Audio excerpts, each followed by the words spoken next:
Good morning. I'm so happy that we made it to day 16 of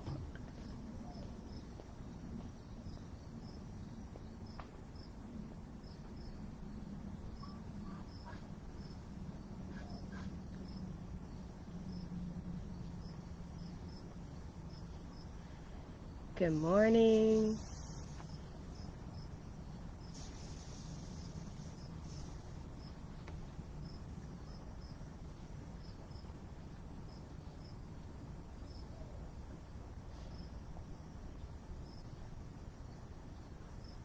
Okay, I think I'm still buffering.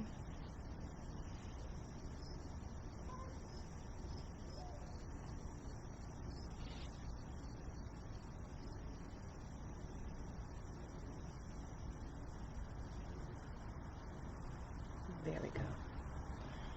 Good morning. Welcome to day 16.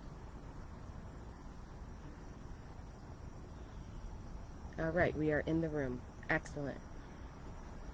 Looks like a delay for some reason. Okay. I'm streaming. Awesome. Great. Welcome to day 16 of our 30-day challenge to become rejection proof. I'm Cherie Griffith Dunn. I'm so excited to be with you today.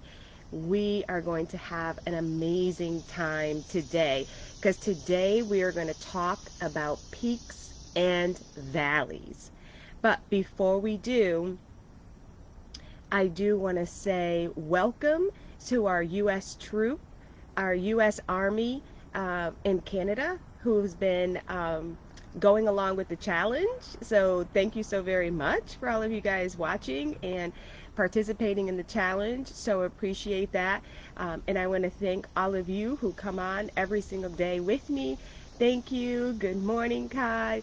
I'm so excited to have everyone on, and everyone is out there working really hard to become rejection proof, because we know that when we become rejection proof, there is no stopping you, right? No stopping you at all. And I am just so excited to have people who decided to run with me. I just needed one person who was willing to take this journey with me and really realize that life could be so much better when, one, you listen to that voice, right? We're committed to ourselves. We're listening to those little love winks that we're getting every single day in our lives, and we're acting. We are acting out the things that we should be acting out in our life, and we're going for all of those opportunities without being so afraid of trying something new, without taking yourself to the next level. You're just in action, and I love it. So congratulations. I celebrate each and every one of you. I pat myself on the back for all that I've been doing. And pushing past rejection for myself and just going for things, you guys. It's just super exciting. So when I started to understand peaks and valleys, I realized that I was a valley person. Any valley girls? Holla. Where are all the valley girls at? And so what I mean by that is I am somebody who stayed in my peak. I wouldn't stay on the peak too long. I would stay in my valley. So your valley can be your low point in your life. It can be the point in your life where you begin to settle and you're okay with what is going on in your life. You're okay that you didn't get that promotion. You're okay that you didn't go for that job when you knew you should have. You're okay being comfortable on your couch. You are okay with that. That's your valley. When we become comfortable with where we're at in life. And I decided I wanted to learn what the peak looked like. Now, the peak is when you have some success, right? You get there, you have some success, and then all of a sudden you tell yourself that you don't need to stay there, that that's not where you belong. You know, we got to go back into the valley because it's safer in the valley.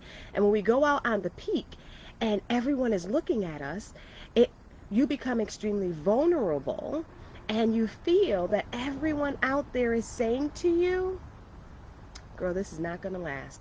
You'll see, you'll come back down here. Don't you worry.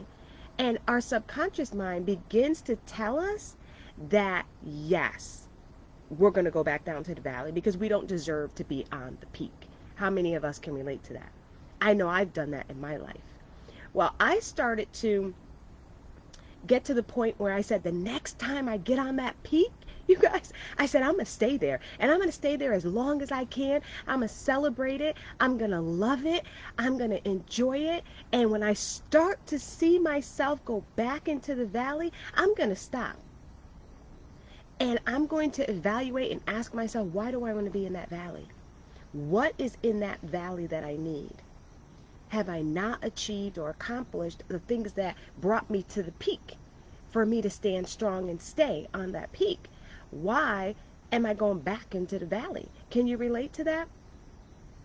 Exactly. I mean, it's so us, right? It's just how we live. But when you realize that you deserve to be on the peak and you deserve to stay on that peak, the only way you'll stay there is when your self-belief is strong enough for you to remain there. You are okay standing up and looking out and seeing the valley. You are okay going to the valley on your terms, not on the terms that you've just been dragged there, but on your terms. How powerful is that, right? That's what this rejection proof is helping us go through and helping us get to that point in our life where we are saying, I know what that peak is. I'm going to get on that peak and I'm going to remain on that peak. And you can do that. You can remain on the peak. You don't have to go back into the valley. We slip back into the valley because we slip back into our bad habits. A lot of us have bad habits. I have bad habits because I've slipped back into my peak a gazillion times, okay? A gazillion times. I mean, it's peak. I slip back into my valley after being in my peak, right? You rise, you fall, right? That's the whole theory that we're taught. You rise, you're gonna fall, right? And a lot of that comes from those subliminal messages that we've grown up with, that no one stays on top forever. Well, you have to get that out of your mind, and reframe that and say, I can stay on the peak as long as I want because it's my choice. And when I want to go down to the valley, I'll go down to the valley. That easy, right?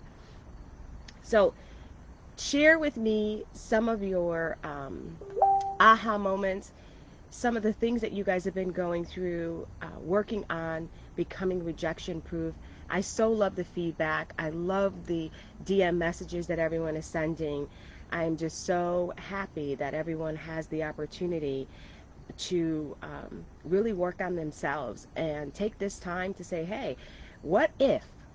I always tell my people, up your what if game. You have to up it, right? Because think about what if. What if going through this 30-day rejection challenge brings you out on the other side into your peak? What if that happens?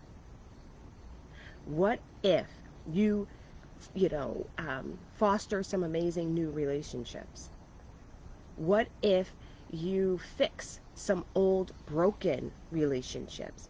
And you guys, I literally am so grateful because people that I haven't seen in like 10 years have reached out to me, and I was able to go out with them and have some fun and talk to them. We can't, it's hard to have that. It feels like it's hard to have that human touch right now because we really can't touch people. But you know what? Just calling someone who you haven't spoken to in a while and saying, hey girl, just checking on you, or hey guy, I'm just checking on you. I just wanted to see how you're doing and let you know I was thinking about you. That's all. Think about how amazing that's going to make you feel and how amazing that's going to make that person feel. That's what this is all about. Nothing more. But you mending relationships, mending situations, doing things that you always knew you wanted to, but now is the time to actually do it. I have a girlfriend, and she's going to be doing an amazing challenge. I'm so excited for her about taking action. And you guys, take action. Take action today. Take action. Get out of your valley and stand on your peak. And if you don't feel that you're there right now, then what you need to do, don't worry about it. Go back to the beginning of the videos and start looking at them. And go from the beginning and start your 30-day rejection proof from wherever you're starting. Start it from wherever you're starting. Don't think that you can't do it today because you're just coming on. You can do it today. Fantastic. So I think I'm having some difficulties on my video today. So I'm going to end this, and I will come back, answer questions tomorrow. If you can hear me and you like what you've been hearing, hashtag I love it. I love hashtags. Anybody knows me, I just so love hashtags. Hashtag that you love it. And we do have a private group where we're digging in deep. It's called Six Figure Chick. Come over to the private group. I'll put the information in there. And